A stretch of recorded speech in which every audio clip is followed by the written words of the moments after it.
What is holding you back from having the best work week of your life? It's very likely that if you're like most people, you have a pretty quick answer, and it usually involves something outside of yourself.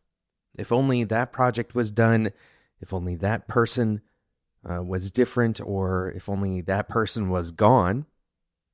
If only we had more time, if only we had more money, if only I had a new computer, if only we could sell more, if only we could increase our prices, if only I had a raise.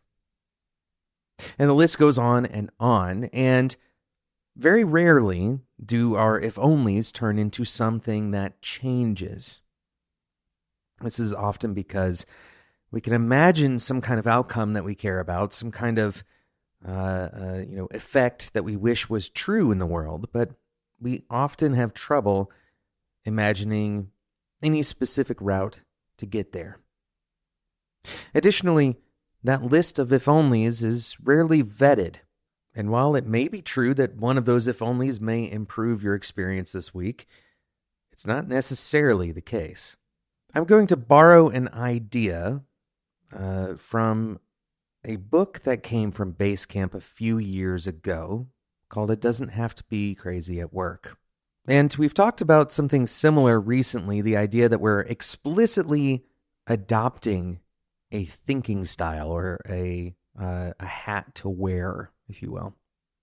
And we're going to put this hat on, and we're going to give ourselves some kind of advice or agency that we otherwise wouldn't have had. Before we go much further, I want you to write down 3 or 4 of your if-onlys, and we're going to use those in the second half of this episode. You can write these down in the form of if-only or I wish statements, whatever it is that resonates with you. We're going to take a quick sponsor break, and then we're going to come back and finish this exercise with a new hat to wear.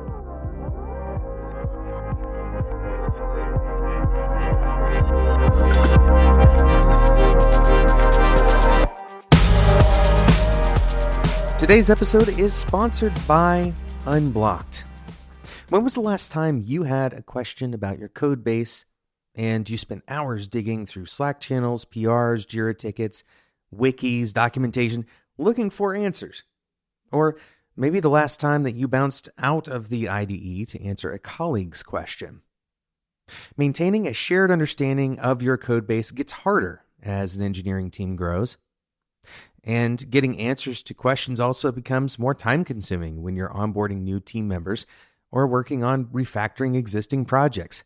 It's a moving target, but Unblocked solves these time sinks. It provides helpful and accurate answers to questions about your code base in seconds. Answers are specific to your team and application because it complements source code with relevant discussions from GitHub, Slack, Jira, Notion, Confluence, and more. Like an extended team member who never sleeps, Unblocked is aware of every decision, every discussion, and every part of your code base. With Unblocked, teams ship faster by spending less time digging for information and dealing with interruptions. Check out Unblocked at getunblocked.com. That's getunblocked.com. Thanks again to Unblocked for sponsoring today's episode of Developer Tea.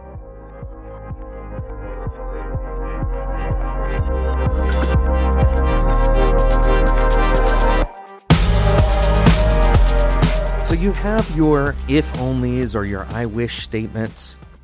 And I want you to think about another pattern that follows a similar structure. These are requests that you're making of yourself.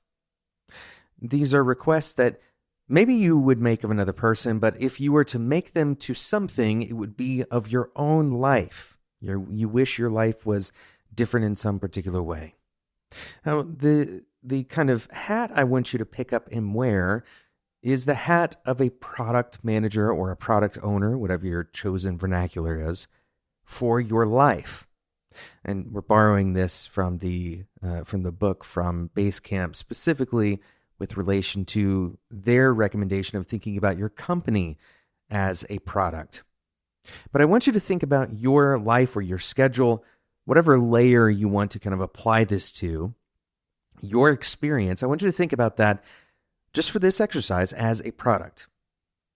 And the idea here is to look at your requests, your I wishes or your if onlys. Look at those through the lens of a product manager. Now, what this will really mean is that you're trying to you're trying to decode or figure out what is it that's really the problem here.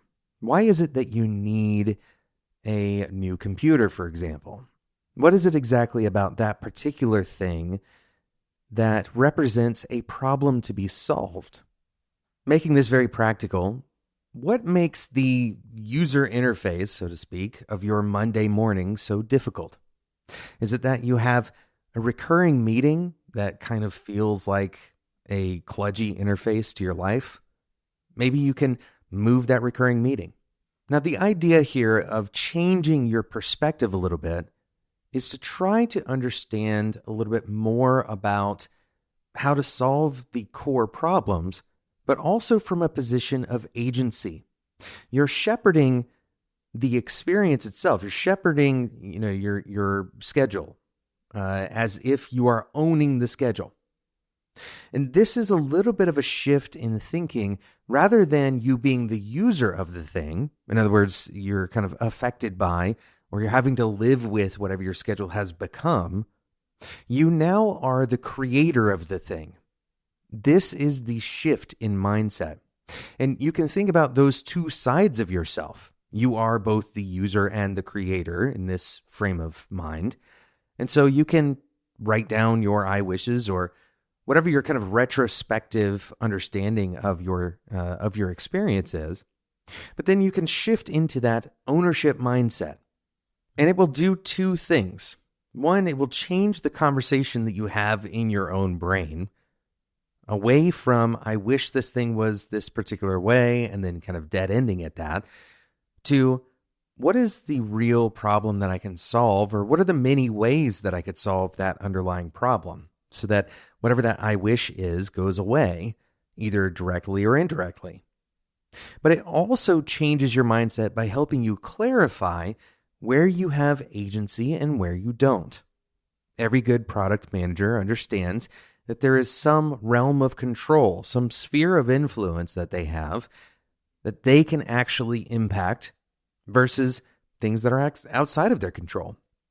If you operate, a web application, a product that is loaded in browsers, something that you can't control is the browser spec. You can't necessarily control, your user's bandwidth. You can't control which browser they choose. And so these are all constraints that by owning the product, you can explicitly understand. And the same is true for your own schedules, for your own kind of life, for your career. If you start thinking through the lens of an ownership perspective, one, you will recognize that you do indeed have agency over parts and pieces, perhaps more than you expected to. And two, you will more clearly define the boundaries where you actually don't have as much agency. This can be freeing because it tells you what things you can affect, and it gives you the domain that you can operate in. Sometimes the outcomes of this particular exercise is that there's an uncomfortable reality that you have to square with. But having the knowledge of where you can make an impact is necessary for you to be able to make the most impactful decisions you can. So next time you have a frustrating day at work or a stressful week, you can pull this tool out. Identify what is actually the problem here. What are the areas that I have control, that I have some influence over? How might I affect this? As if it were a product that I own.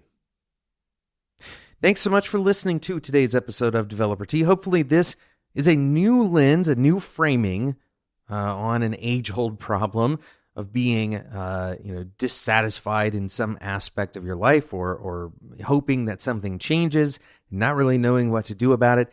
This might give you some traction that you previously didn't have.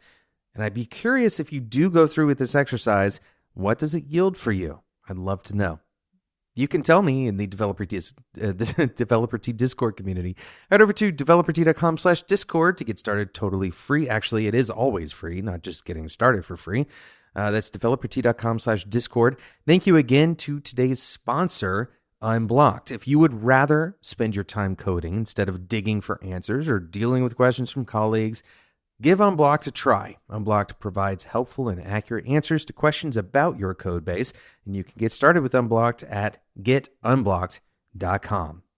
If you're enjoying this discussion, if you enjoy this podcast more generally, I would love to have your review in iTunes. This is the best way to help other engineers like you find and decide to listen to Developer Tea. I haven't checked this fact or figure, but I'm pretty sure there's more podcasts than there's ever been. And so there's a lot of choices out there that people can make, lots of great podcasts. If you think this one is worth listening to, the best way to help others find it is by leaving a review. Thanks so much for listening. And until next time, enjoy your tea.